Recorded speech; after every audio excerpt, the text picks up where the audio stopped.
First name Michael. Bond or custody? Vaughn. Okay. Council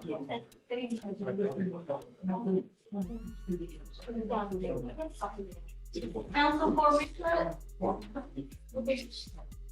Okay, what's the word? He has two cases, reckless driving and a pistol case out of the same transaction. Okay. State has offered him PTI with a bunch of things to dismiss. We got that offer December 23rd, or I'm sorry, January 23rd. January 23rd. So he signed the contract this morning so he can get started on all of things. So he just needs time to do defensive driving, decision-making, gun safety class, and then a $100 donation to the food bank. Michael Washington, come up. So it's 180 days. I know, that's why I You don't. know, I'll give you 3 weeks, but if he's not done by then, He doesn't have to do community service hours. Right. so, you know, you've been given a great offer, right? They're willing to dismiss both your cases. All you have to do are 3 classes. Your case is 182 days old. I'm not giving you much time to get it done. If you don't have the wherewithal to have it done within a couple of weeks, I'm setting your case for trial. Do you understand? Pause right there. This is what's known as a sweetheart deal. Pre-trial intervention, or PTI. Basically, if the defendant checks a few boxes, stakes some classes, makes a small donation, the whole case vanishes. No conviction, no record. Sounds like a dream, right? But here's the catch. Judges don't play around if you start slacking. Miss a step, delay a deadline, or treat it like a joke, and that mercy flips fast. This isn't a free pass, it's a final warning disguised. As a second chance, Weeks. Judge, Hi, approach briefly. of course. How you doing? How are you? I had filed a motion to sub, sub out Mike Snyder. Is it on today? He's on the docket today. Okay, I'll sign But I it. think I didn't have the, and that's been a problem. Slider. Do we have a motion to sub? I'm not doing one now. Yeah.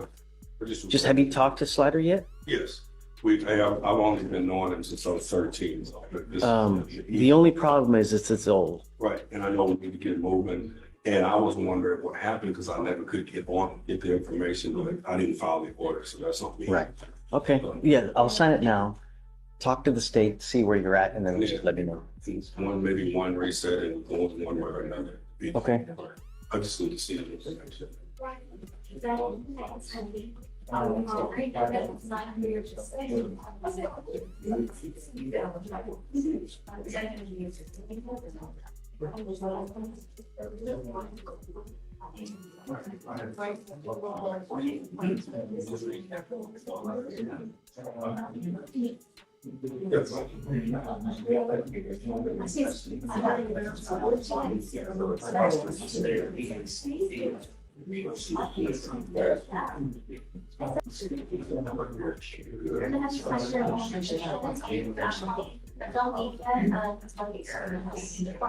Council for recess.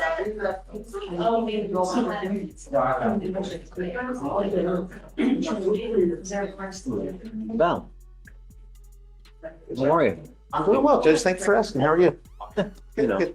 I'm approaching on Lan Nguyen. Is the last name? Nguyen. I see it.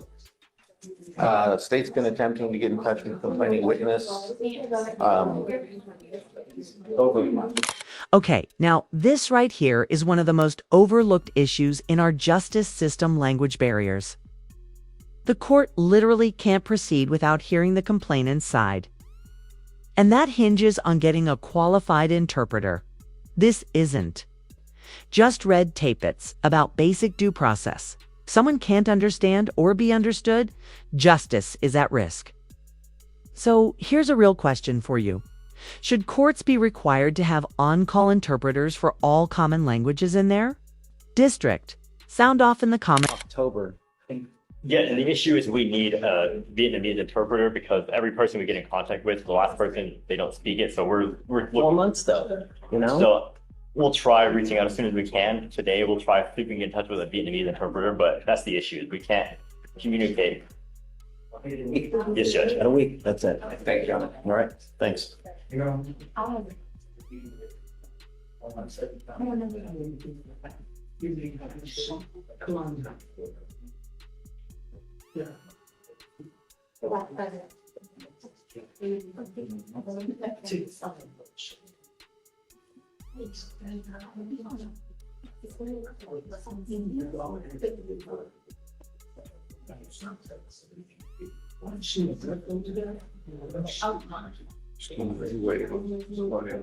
Waiting on somebody. I can help you. I'm with you.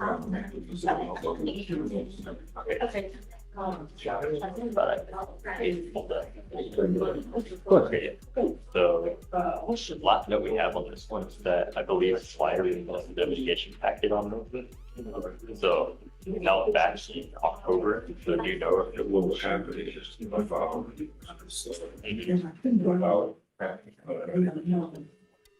That's why I never have to file with the city. Okay, I'm sure we'll make them on the same thing.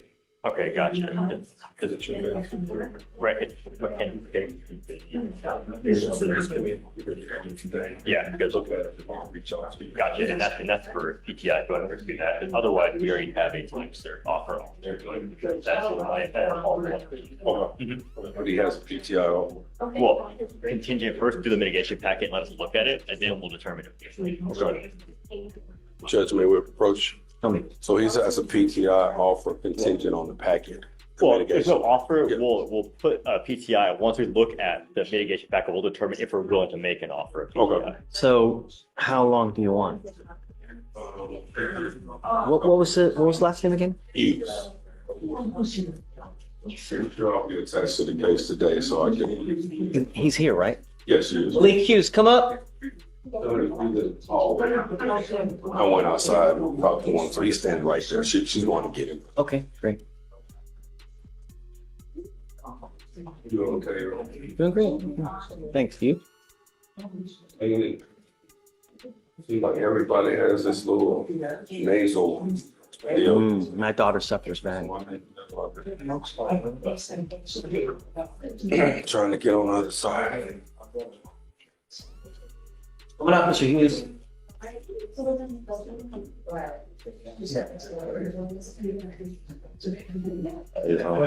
Your lawyer is trying to work a deal where he's trying to get an intervention agreement for you. You need to turn in what's called a mitigation packet to try to secure that kind of agreement from the state. As with anything in life, you get what you put in. If you put your heart and soul into it, you can achieve damn near anything. But if you put something together, it looks like you did the night before on a bar napkin, don't expect much. He's going to ask stuff for you. If you don't put your heart into it and soul into it, don't expect much.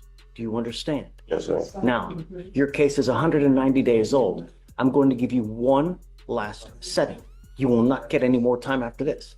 I will give you 3 weeks, 4 weeks, but after that time, you're done. If you have not completed your side of the bargain, I'm going to set your case for trial. You get no more time. Do you understand? Yes, sir. Okay, you got 30 days. That's it. All right, we'll have you see.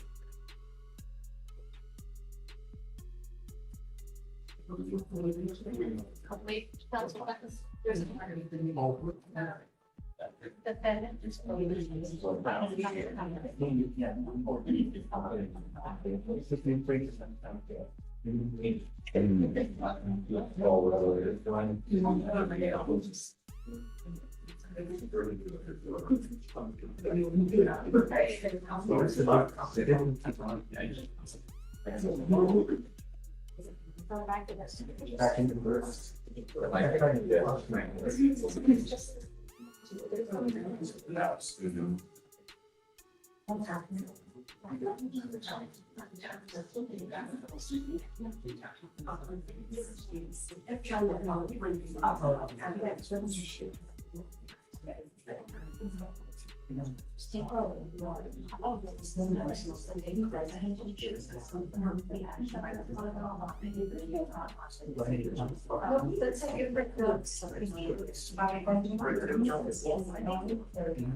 You're welcome. Council for reset.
I got that arranged, man.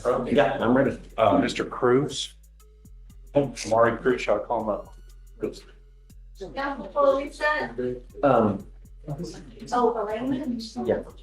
Nate, not fake Nate. You, Mr. Amari Cruz Serrano. Yes, sir. Sir, you're charged with driving while intoxicated. You're facing up to 6 months in jail and or a $2,000 fine. We're going to do probable cause. You have the right to remain silent. Anything you say can or will be used against you. You have the right to have an attorney present. If you cannot afford one, one will be appointed to you, sir. Yes, Judge. On January 30th, 2025, the officer was dispatched to a major crash on West Dallas Street in Harris County, Texas. The officer observed a bumper part of the motor vehicle at the scene where the defendant's vehicle struck a pole. The license plate was attached to the bumper, which came back to a blue Toyota Corolla when ran. A real witness saw the motor vehicle parked on the... Did you catch that? It's classic contradiction in real time. Just one drink suddenly becomes two, and the missing bumper. Now it's just a weird coincidence.